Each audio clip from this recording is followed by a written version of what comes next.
vezes lá em Lucas, capítulo 9, versículo 23. Antes de mais nada, é uma alegria estar aqui, né? Um privilégio. Obrigada pelo convite. E que lindo, né? A gente vê um auditório tão cheio, né? Pessoas tão entusiasmadas em ouvir Deus falar, em buscar a Deus, em adorar a Deus. Que louvor abençoado, né? Que nós já tivemos, com programação também. Então é uma alegria fazer parte desse momento. Vamos começar lendo lá o texto de Lucas, capítulo 9, versículo 23. Somente um versículo.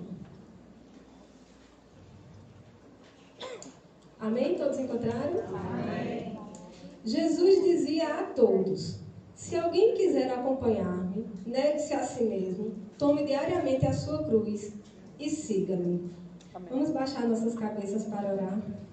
Senhor Deus, bendito Pai, nós estamos na Tua presença nesta tarde, Senhor, para ouvir a Tua voz, para aprender mais de Ti, Senhor, com os corações abertos e dispostos a aprender Tua palavra.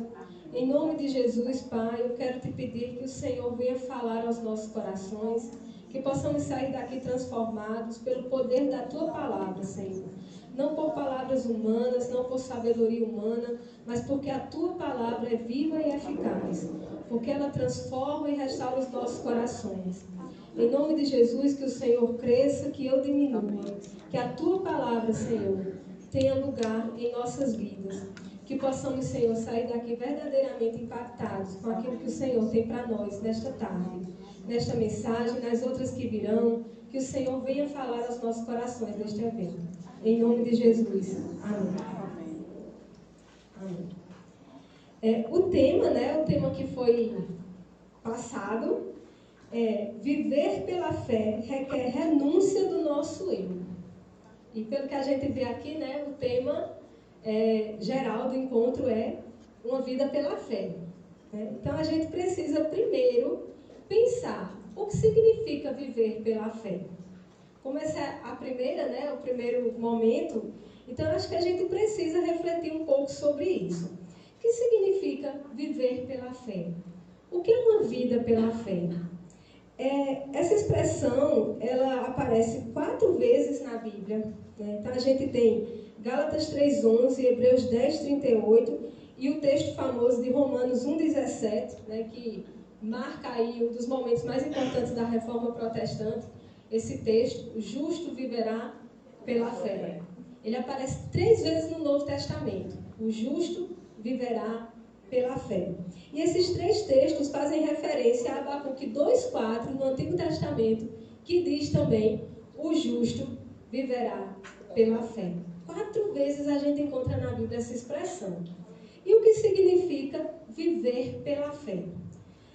É comum a gente encontrar essa citação no contexto, né, que não é exatamente o contexto que o texto diz. Por isso que a gente precisa pensar sobre ele. Porque viver pela fé não está relacionado a uma vida de coragem e ousadia, como normalmente a gente vê. Né? Então, aquela pessoa corajosa, disposta, eu vou fazer, eu vou enfrentar, eu vou conseguir, né? Viver pela fé é isso. Uma vida de coragem e ousadia. Não é isso. Não é disso que trata o texto. Esses 4 textos que eu mencionei. Viver pela fé não está relacionado a uma vida de coragem e ousadia. Viver pela fé, muito menos, é uma vida irresponsável. Que é outra situação que a gente costuma ver, né? Então a pessoa faz uma dívida, arruma um compromisso, né? Faz um projeto de vida, não tem recurso, não tem tempo, não tem condição, não tem a menor perspectiva de que aquilo vai dar certo. E ela diz: eu vou pela fé. Né? Então ela jura que está vivendo pela fé, quando na verdade ela está tendo uma vida irresponsável. Né? Fazer as coisas sabendo que não vai dar certo não é fé, é irresponsabilidade. Então, viver pela fé não é uma vida de coragem e ousadia, e muito menos é uma vida irresponsável. Então, o que é viver pela fé? Viver pela fé é simplesmente a única forma de estar vivo. Não existe outra forma de viver, só existe viver pela fé. É a única forma de estarmos vivos.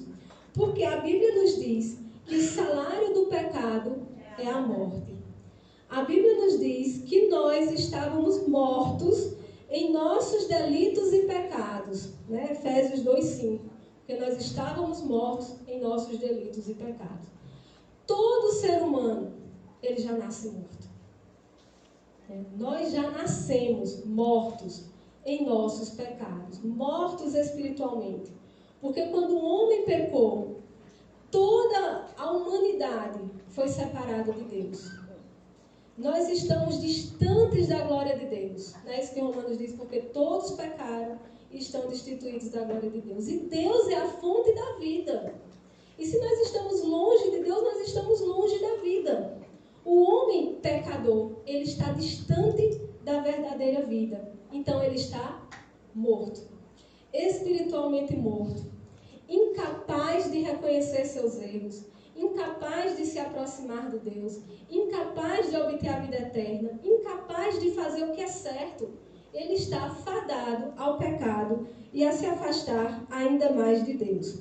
Então, como esse homem morto e longe de Deus pode obter vida? Aí Deus tem um plano. Ele manda seu Filho ao mundo, fez-se homem, assumiu os nossos erros, morreu a nossa morte para que nós tivéssemos vida nele. E aprove a Deus que aqueles que tivessem fé no Filho de Deus receberiam essa vida. Porque Deus amou o mundo de tal maneira que enviou o seu Filho unigênito para que todo aquele que nele crê não pereça, mas tenha a vida eterna. A única forma de nós obtermos a vida do Filho de Deus é através da fé. A única forma de estarmos vivos é pela fé. Amém. É a única forma de viver, é através da fé. Por isso, o justo viverá por fé. Porque a única forma de estar vivo é através da fé. Amém.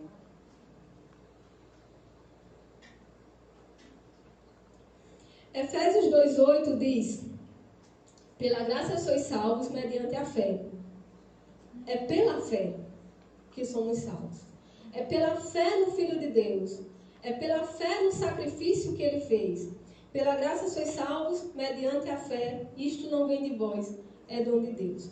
A fé é uma graça. Porque era um favor que nós não merecíamos. Estávamos mortos, condenados pelos nossos próprios pecados. Merecíamos essa morte. Então Deus, através de Cristo, se faz homem, se sacrifica, morre a nossa morte e nos dá vida sem que merecêssemos. Isso é graça. Isso é um favor que não merecíamos. E quando nós cremos no Filho de Deus, nós recebemos esse favor, nós recebemos essa graça, né? E obtemos vida. A fé é o vínculo pelo qual recebemos a graça, é o meio pelo qual recebemos vida. É por meio da fé que o justo obtém vida. Agora tem uma questão. Nós recebemos a vida de graça. Não é isso? Nós recebemos a vida de graça. Mas não é porque é de graça que ela é barata. É aqui que a gente precisa refletir. Porque aquilo que a gente recebe sem dar nada em troca, né? Não merecíamos, não demos nada em troca, não fizemos nada por merecer e recebemos de Deus a vida como um gesto de graça e de bondade de Deus, não significa que ela é barata. E onde é que mora o principal erro? É a gente desvalorizar esse bendito e glorioso sacrifício que Deus fez por nós. E como é que se faz isso? Vivendo uma vida dissoluta. Quando falamos de vida eterna, que nós recebemos pela graça mediante a fé, há um erro fatalmente cometido, que é desvalorizar a graça de Cristo como algo barato. Houve um teólogo alemão chamado Dietrich Bonhoeffer, grande escritor, ele foi martirizado, inclusive foi um dos mártires modernos do cristianismo. E ele falava sobre a graça barata e a graça preciosa. A graça barata é aquela que não me custa absolutamente nada e que, portanto, eu não valorizo.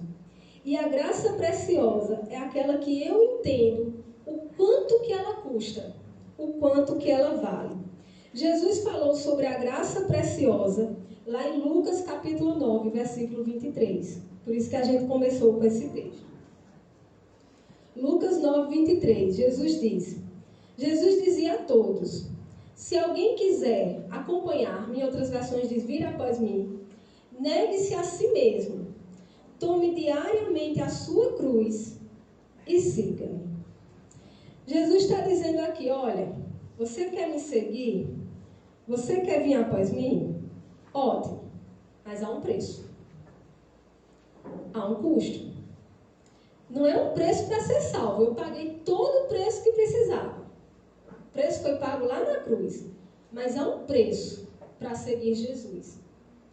É algo que vai exigir simplesmente tudo de você. Quando Deus entregou o seu filho, Ele entregou tudo. Ele entregou a si mesmo. Ele se doou na cruz. E Ele não exige menos de você. É tudo ou nada. Ele não aceita metades. Ele não aceita meio compromisso, meia vida, uma parte do seu tempo, uma parte dos seus interesses.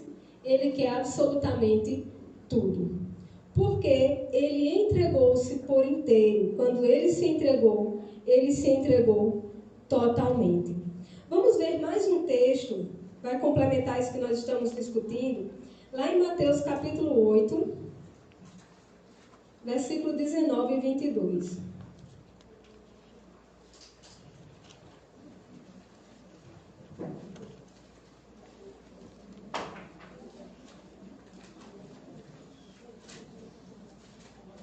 Mateus 8, 19 ao 32.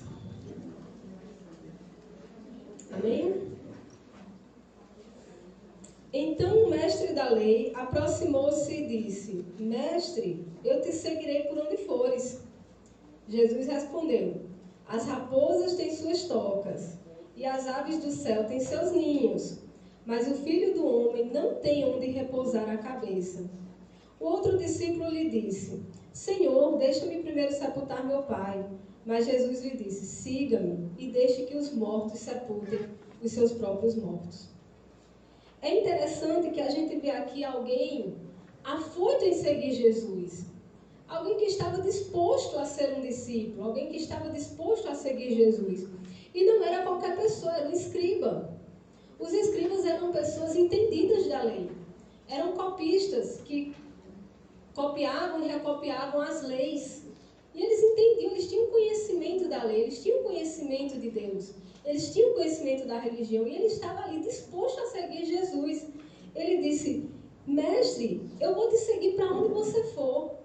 E eu fico imaginando essa pessoa chegando na nossa igreja hoje, igreja de maneira geral. A gente ia ficar muito feliz da vida, que chegue meu filho, venha cá, senta aqui do meu lado e recebia muito bem. E você quer fazer o quê? Você sabe tocar, você sabe cantar, você quer ajudar com as crianças e vamos ajudar, seja bem-vindo, né?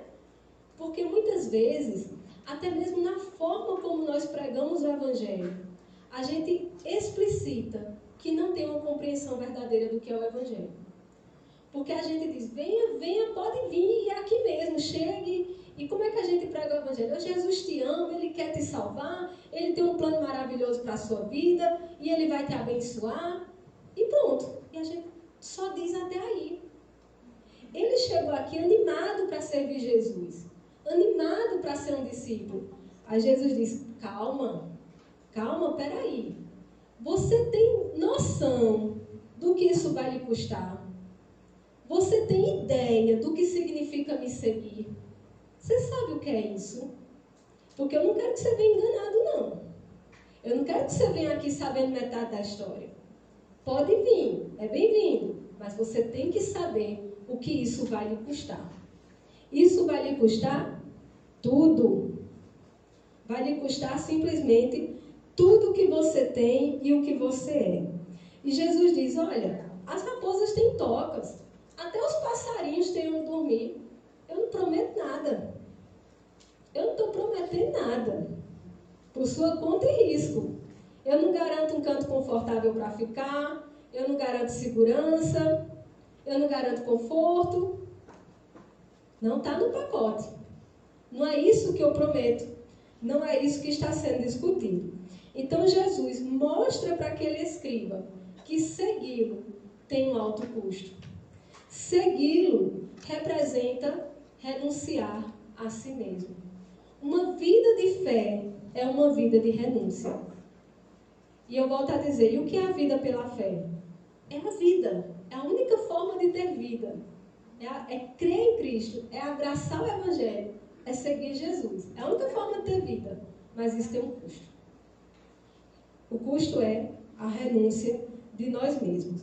E Jesus diz aqui, as raposas têm seu covil, os pássaros têm seu ninho, mas o Filho do Homem tem nem onde encostar a cabeça. Não lhe prometo conforto, não lhe prometo segurança. E outro ainda disse, Senhor, deixa-me primeiro sepultar meu pai. Ele queria garantir a segurança de seu pai até o último dia, quando ele tivesse cumprido o seu compromisso aqui na terra, sua responsabilidade, agora eu vou seguir Jesus. Né? Deixa eu garantir que meu pai vai estar bem até o seu último dia, né? E aí eu sigo, quando eu tiver acabado meus compromissos. Jesus não quer parte. Jesus não quer meio compromisso. É tudo ou nada. Olha, deixa que os mortos enterrem seus mortos. Você siga-me agora, do jeito que está, com tudo, né? Abre mão de tudo e me segue. Aí quando a gente vê lá em Lucas, né, no texto que nós lemos, a gente vê a seriedade do que Jesus está falando. Jesus encontrou ao longo do caminho pessoas como esse escriba, pessoas como esse jovem, que queriam segui-lo, mas que não sabiam o que isso significava. Não sabiam o custo do discipulado, não sabiam o custo de seguir a Cristo. E por isso ele diz, por isso ele dizia a todos, né? Essa era uma mensagem aberta, não era algo só para Jesus e seus discípulos. Ele dizia a todos, se alguém quiser vir após mim, negue-se a si mesmo. Para seguir a Cristo, para viver uma vida de fé, a primeira coisa que precisamos é renunciarmos a nós mesmos. Pensa numa coisa difícil? Pensa numa coisa difícil?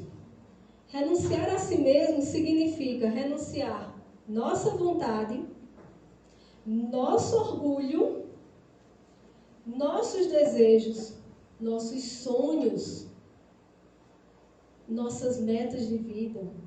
Significa renunciar-se, abrir mão de si mesmo para viver aquilo que agrada a Deus. Abrir mão da minha vontade pela vontade dele. Abrir mão dos meus sonhos pelos sonhos dele. Abrir mão do meu orgulho para viver a vontade dele. E alguém já disse, nós nos sentiríamos menos humilhados se fôssemos mais humildes. Não é verdade? A gente tem muito ego. Quando alguém pisa no nosso calo, a gente já não gosta. Mas seguir a Cristo significa rejeitar-se a si mesmo. Considerar o outro superior a nós mesmos. Perdoar o que não é perdoável. Ajudar e orar aqueles que nos perseguem. Amar os nossos inimigos. Um dos sermões mais difíceis que nós encontramos na Bíblia é o Sermão do Monte. Ele diz, olha, se alguém te bater numa face, dá a outra. Tem ideia de como isso é difícil? Tem ideia de como isso nos pisa, nos diminui? E como a gente não quer? O primeiro impulso que a gente tem é de dar na outra cara da pessoa e não da nossa própria face. É difícil demais, né? Mas Jesus diz, quem quiser vir após mim, há um custo. Negue-se a si mesmo. Paulo deu um exemplo. Paulo disse, já não vivo eu, mas Cristo vive em mim. Quando Paulo diz, já não vivo eu, é porque Paulo abriu mão do seu eu. Abriu mão das suas vontades. Abriu mão da sua própria vida para viver a vida que Cristo tinha para ele. Isso é o verdadeiro discípulo. Mas por que Jesus pede que renunciemos ao nosso próprio eu? Filipenses 2:5, a gente entende isso. Dá um passeiozinho aí na Bíblia para a gente conferir os textos, né? Bereanos. Conferir para ver se está escrito mesmo.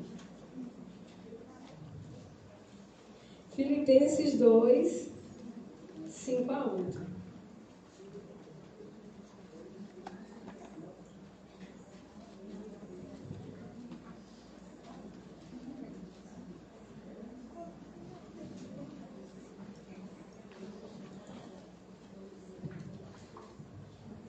Jesus diz, quem quiser seguir-me, né, negue-se a si mesmo. Por que ele diz isso? Filipenses 2 diz, seja a atitude de vocês a mesma de Cristo, que embora sendo Deus, não considerou que ser igual a Deus era algo que deveria apegar-se, mas esvaziou-se a si mesmo, vindo a ser servo, tornando-se semelhante aos homens, e sendo encontrado em forma humana, humilhou-se a si mesmo, e foi obediente até a morte, e morte de cruz. Ele nos pede que neguemos o nosso próprio eu, porque ele fez isso. Ele foi o primeiro, ele deu exemplo. Ele não era glória humana que ele estava apegado. Ele era o próprio Deus, ele tinha a glória de Deus no céu. E ele fez o quê? Esvaziou-se de si mesmo. Ele abriu mão de si mesmo. Ele abriu mão da glória que tinha no céu com Deus e se tornou homem. E a gente não quer abrir mão das besteiras daqui. Do orgulho pequeno que a gente tem. De um posto, de um cargo, de um nome, de um status, de um ego, de uma briga, uma intriga com alguém que eu não quero me diminuir, eu tenho que mostrar que eu sou melhor. Olha as coisas pequenas que a gente se apega. E Jesus, ele abriu mão da glória que tinha no céu. Ele, sendo Deus, não se apegou a isso. Ele esvaziou-se da sua divindade. Ele se humilhou tornando-se homem. Ele se humilhou morrendo numa cruz. Ele esvaziou-se de si mesmo. Ele abriu mão de muita coisa. O que ele pede de nós é muito pouco.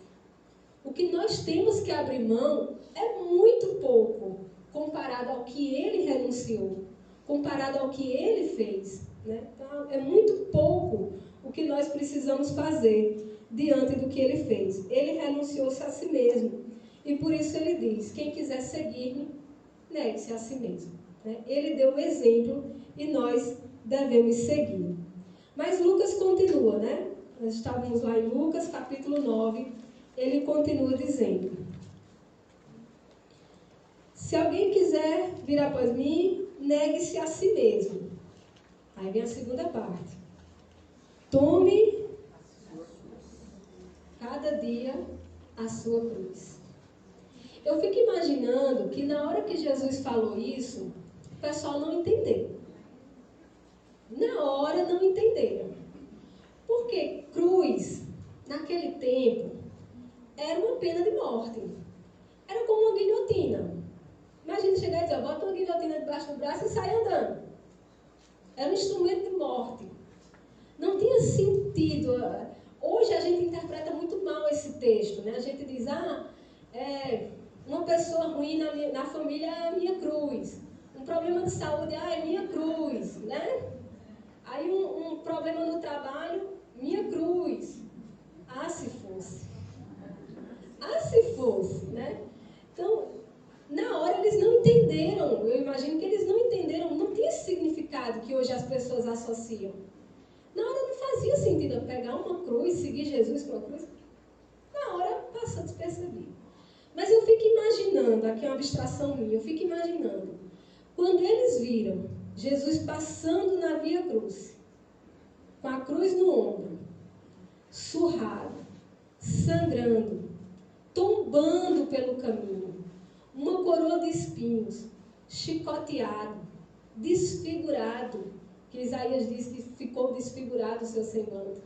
E quando eles viram Jesus passando ali na estrada, com aquela cruz no ombro, Se eles lembraram dessa frase, tome a sua cruz e siga-me. Imagine agora o significado disso para esses discípulos. Cada um botar uma própria cruz no ombro e caminhar atrás de Jesus na via cruz. Levando os açoites que ele levou, os espinhos que ele recebeu, os pregos que cravaram nele. Era isso o que Jesus estava dizendo. Quando Jesus disse, quem quiser vir após mim, negue-se a si mesmo, tome a sua cruz e siga-me. É porque Jesus sabia a estrada que ele iria percorrer com uma cruz nos ombros. E ele disse, pegue a sua e venha. Quer vir após mim? Eu estou indo para a cruz. É para lá que eu estou indo. Quer vir? Venha. Mas saiba onde é que isso vai parar. Saiba onde isso vai terminar. Saiba o custo que isso tem. Jesus fez. Ele primeiro deu o exemplo. E ele agora fala para os seus discípulos. Ele negou a si mesmo. Ele tomou uma cruz e seguiu. E agora ele diz o quê? Quem quiser vir após mim, faça o que eu fiz. Negue-se a si mesmo. Tome uma cruz e venha após mim. Jesus está dizendo aqui, com todas as letras, que se quisermos viver por Ele, precisamos estar dispostos a morrer por Ele. Muitas vezes, a gente até diz no impulso, num afã, assim, como aquele escriba, né? Crente que vai seguir Jesus para onde for. Às vezes a gente diz no afã, eu morreria por Jesus. Morreria. Eu morreria por Jesus.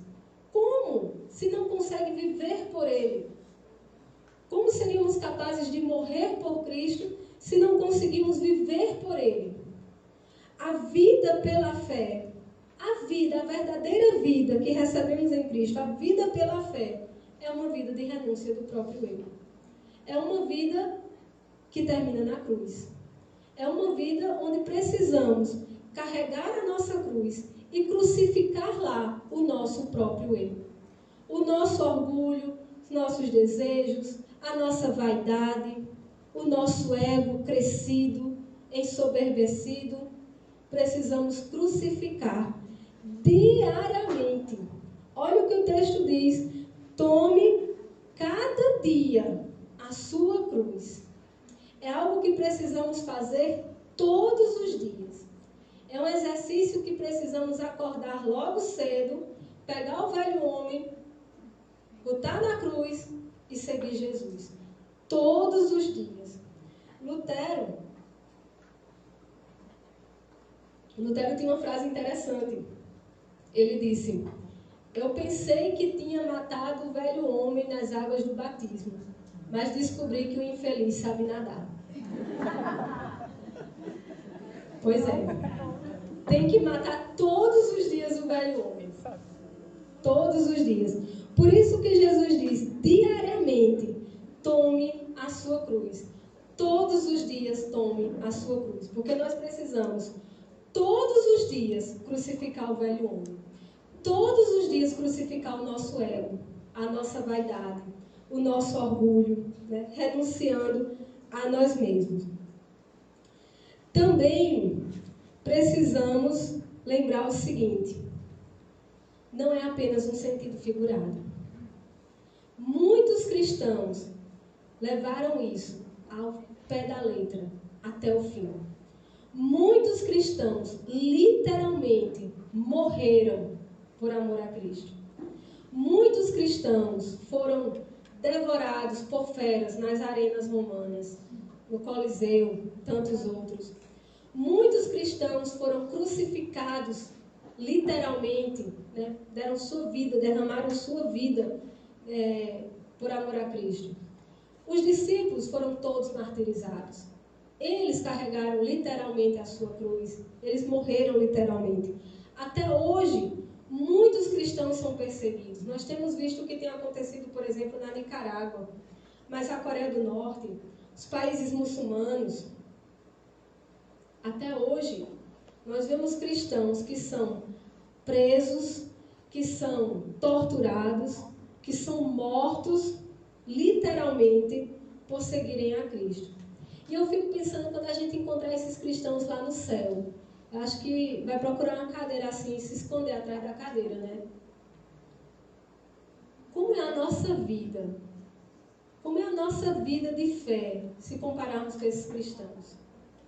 Eu vejo que por tantos motivos a gente renuncia, por tão pouco a gente se envergonha, por tão pouco a gente se nega como cristãos, por tão pouco a gente nega a Cristo, blasfema contra o Evangelho, por tão pouquinho.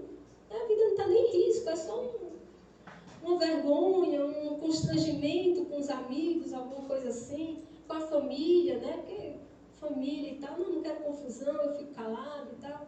Por tão pouco a gente se esconde. Quando cristãos, pelo mundo afora, estão sendo torturados e mortos, vivendo de fato o que é o Evangelho. Pessoas que, como diz Hebreus, o mundo não é digno deles, de que eles pisem sobre a terra. A gente encontrar esses irmãos lá no céu, a gente vai olhar para a cara deles, não vai olhar. Está um buraco para se esconder, porque que vida nós temos demonstrado, né, em relação à vida desses cristãos? Nós recebemos vida pela fé, porque Cristo morreu em nosso lugar e nos concedeu graça. E pela fé, como Valéria disse, se estamos aqui é porque cremos, nós temos fé.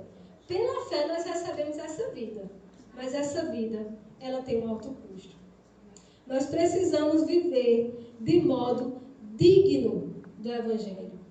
Nós precisamos viver como Cristo viveu, renunciando a si mesmo, martirizando, pregando na cruz o nosso próprio eu, o nosso próprio ego, para a glória de Deus, para que nós diminuamos e para que Ele cresça.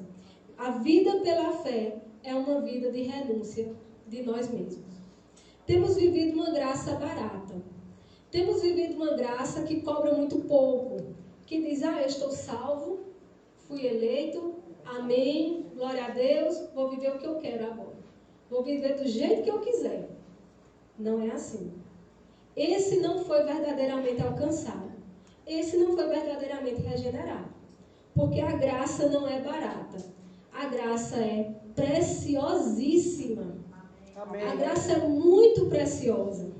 A graça custou o sangue de Cristo. Ela é de graça, mas não é barato. Ela teve um preço muito alto.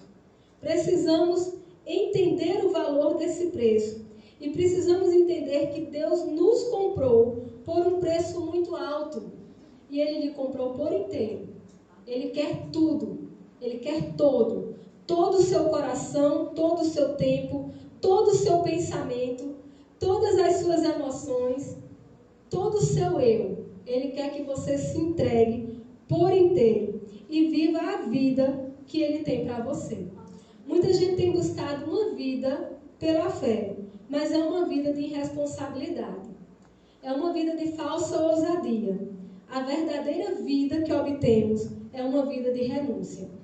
Mas assim como Cristo obteve a vida, como Ele ressuscitou dos mortos, né? Assim como Ele foi elevado ao céu e assentou-se à direita de Deus, Ele também nos promete um futuro glorioso. A vida de renúncia que levamos aqui é apenas parte da glória que há de vir. Apenas parte do prêmio que haveremos de receber. Aquilo que nós renunciamos hoje, nós receberemos 1000 vezes mais, como ele falou a Pedro, né? Mas nós renunciamos pai, mãe, filho, tudo, por amor a ti. Ele disse, não se preocupe. Todo aquele que renunciar, receberá 1000 vezes mais, neste mundo e no porvir. Então, Ele nos promete uma vida eterna. Ele nos promete salvação e bênçãos imensuráveis. Mas nada para esta terra. Ele nos promete no mundo por vir. Nesta terra, Ele disse o seguinte, na vida tereis aflições. Não está no contrato, né, conforto e segurança desse mundo. Na vida tereis aflições. Mas o prêmio que havemos de receber é na eternidade. Neste mundo, precisamos entender que a vida de fé é uma vida de renúncia. Estamos dispostos a renunciarmos a nós mesmos? Antes que a gente ache que é muito, precisamos lembrar que muito mais Jesus renunciou por nós. Né? Ele abriu mão de tudo que tinha e Ele quer que façamos o mesmo. Amém? Amém. Que Deus nos permita, nos possibilite isso. É um desafio muito grande, sozinho não conseguimos, mas podemos pedir o seu auxílio. Vamos orar? Senhor Deus, te agradecemos pelo sacrifício de Cristo. Te agradecemos, Senhor, porque um dia Ele renunciou a si mesmo e se entregou em nosso lugar. E eu te peço, Senhor, nessa tarde, que nos capacite a renunciarmos a nós mesmos. Não é fácil, Senhor, porque nossa carne é fraca, porque somos limitados, porque, Senhor, temos nossas fraquezas e limitações. Mas nos capacita, Senhor, que possamos dia a dia crucificar o nosso próprio eu, abrir mão do nosso orgulho, da nossa vaidade, para a Tua glória, Senhor, para que possamos viver a vida que Tu tens para nós, para que possamos, Senhor, um dia chegarmos no céu e nos gloriarmos contigo, e nos alegrarmos contigo, Senhor, e nos encontrarmos na Tua presença, jubilosos, com a vida que o Senhor nos tem dado. Em nome de Jesus, abençoa o restante desse evento. Amém. Abençoa todos que estão aqui presentes, Senhor. Vem falar, vem abençoar cada vida que está aqui, Pai. Que seja tudo para a glória do Teu nome. Em nome de Jesus. Amém.